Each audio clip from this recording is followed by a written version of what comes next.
Yeah, makin pekat, bandar mula pudar. Niat nak keluar, tapi kaki berat nak mengorak langkah. Badan dah lengguh, sendi mula bersuara. Lebih baik aku rehat, simpan saja tenaga. Jam berdetik, jarum beralih ke angka 1. Suasana sepi, sunyi membunuh waktu. Bilik segi 4, aku tenung siling putih. Otak melayang, fikiran mula beralih.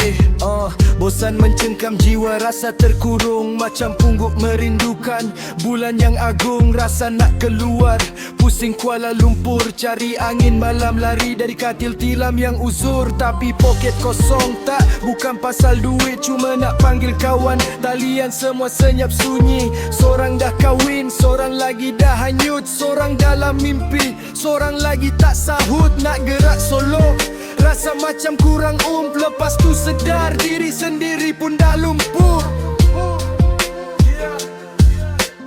Diri sendiri pun dah lumpuh.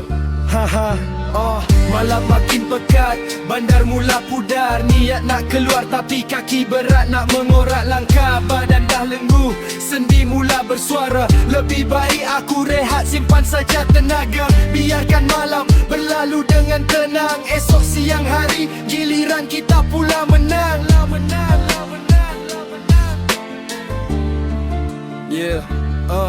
Badan melenguh, urat saraf minta damai. Bahu rasa berat macam pikul guni gandum beramai. Kerja siang tadi bantai tulang dua kerat.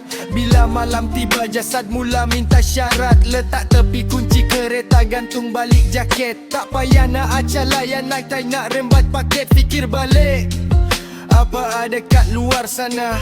Asap vape bunyi exo, sembang kosong tak ke mana. Baik ku rehat, rebahkan badan atas bantal. Selimuti diri dari dunia yang makin mental. Tutup lampu, biarkan gelap gulita. Bawa damai, esok matahari terbit. Perjuangan kembali ramai. Yeah, Taufik style santai tapi berisi. Tak payah paksa diri kalau jasad dah bising. Tidur dulu, esok kita gegar lagi. Selamat malam dunia. Yeah, malam makin pekat, bandar mula pudar. Niat nak keluar tapi kaki berat nak mengorak langkah. Badan dah lenggu, sendi mula bersuara. Lebih baik aku rehat, simpan saja tenaga. Biarkan